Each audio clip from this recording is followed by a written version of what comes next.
зимистон буд, моҳи декабр, 3 декабр, барфи аввал ҳамон рӯз борида буд ва ман маротибаи аввал соати ними шаб буд хадам дар яке аз таваллудхонаҳои Душанбе бори аввал фарзанди худро медидам ва ин хелам як хушбахтии беандоза буд ва ҳолате ки шахс аввалтар аз ҳама бовар намекард ки ин ҳодиса бо ӯ рух дода истодааст ва ҳамин кӯдак ине ки фарзанди маҳз ӯ аст.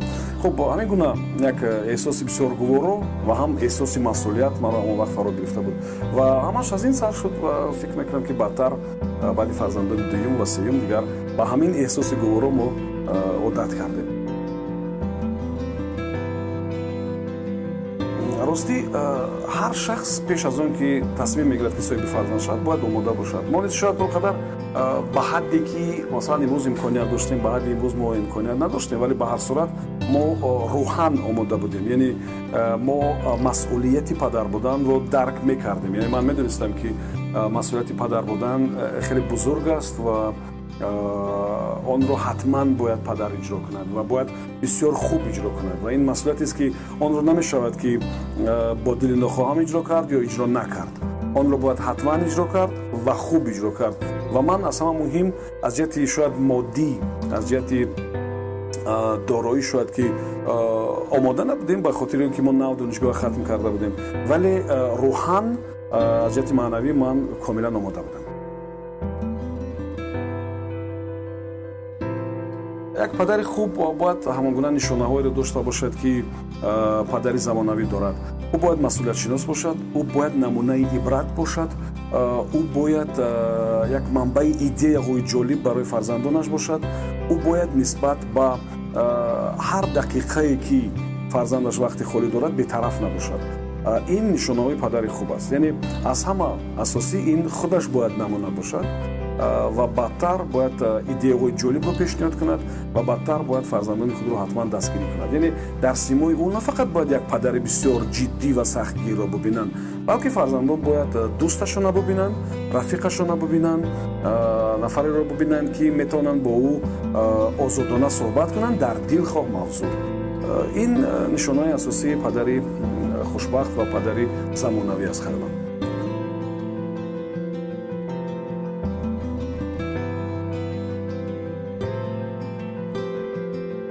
вақте ки шумо метавонед ки масалан барои идома ёфтани насли инсоният саҳм бигиред, яъне вақте ки шумо худованд барои шумо фарзанда насиб мекунад, ин аллакай худаш хушбахтӣ аст.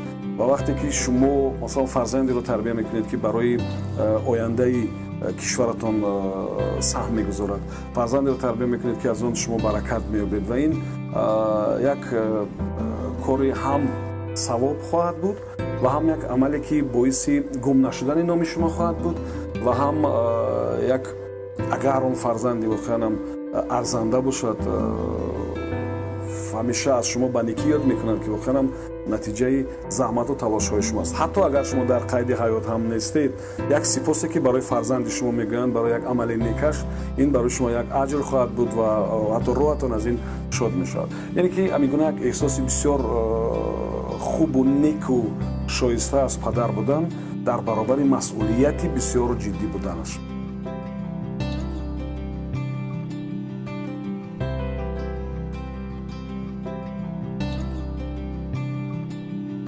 чизи бисёр муҳиме ки фикр мекунам ки мо ҳатман бояд онро риоя кунем, ин имкон додан барои гуфтани назаре барои кӯдакон аст. яъне кӯдакони мо мушкилашон ин аст ки онҳо бисёр маҳдуд ҳастанд ва онҳо фикрашонро баён карда наметавонанд ва онҳоро мо масалан сари дастурхон аксаран намегузорем ки гап зананд ва ба андешаи онҳо, ба тасмими онҳо мо қадар аҳамият намедем. дар ҳоле ки масалан кӯдаконро бояд барои инкишофи нутқашон мо кӯшиш бикунем. чизи бисёр оддӣ, шумо метавонед ки якҷоя бо аҳли оилаатон як китобро бигиред ва бо як порчаи ҳама бигзор аҳли оила он китобро хонанд ва ҳатто кӯдаконатон низ ҳамчунин. ин як варианти масалан ба китобу ба инкишофи нутқ ҷалб кардани онҳо. чизи дигар шумо метавонед ки дилхоҳ асбоби ро дар хона бигиред ба ҳайси микрофон ва бо кӯдаконатон мусоҳиба кунед, яъне интервю. ва инам барои рушди нутқи онҳо барои инкишофи зеҳнии онҳо кӯмак мерасонад. ҳатто аз кӯдаконе ки шумо ки ба боғча мераванд ҳамин гуна мусоҳиба биёред, шумо хабарнигор мешавед ва он нафар ҳамсӯҳбати шумо, яъне ин ҳам барои рушди шахсияти ӯ, барои рушди нутқи ӯ кӯмак мерасонад ва ҳар рӯз 10-15 дақиқа ба онҳо машғулият гузарондан, дар хона доштани дафтару китобу намедонам тахтаи синфиву мизи корӣ барои фарзандон, ба хона бурдани китоб сари чанд вақт, фикр мекунам аз паҳлӯҳои бисёр муҳиме ҳаст ки мо бояд онро риоя кунем. Мо албатта баъзе чизҳое дорем ки кишварҳои дигар бояд аз мо омӯзанд, махсусан муҳаббат ва самимиятро нисбат ба волидон, вале боз бисёр чизҳое ҳаст ки мо бояд аз кишварҳои пешрафта, аз мардумони пешрафта биомӯзонем. Якеаш ин аст ки масалан арҷ гузоштан ба завқу ба фикри кӯдак ва ба ӯ имкони суҳбат кардану ибрози андешаро додан. ин чизест ки мо бояд ҳатман фикр мекунам ки биомӯзем.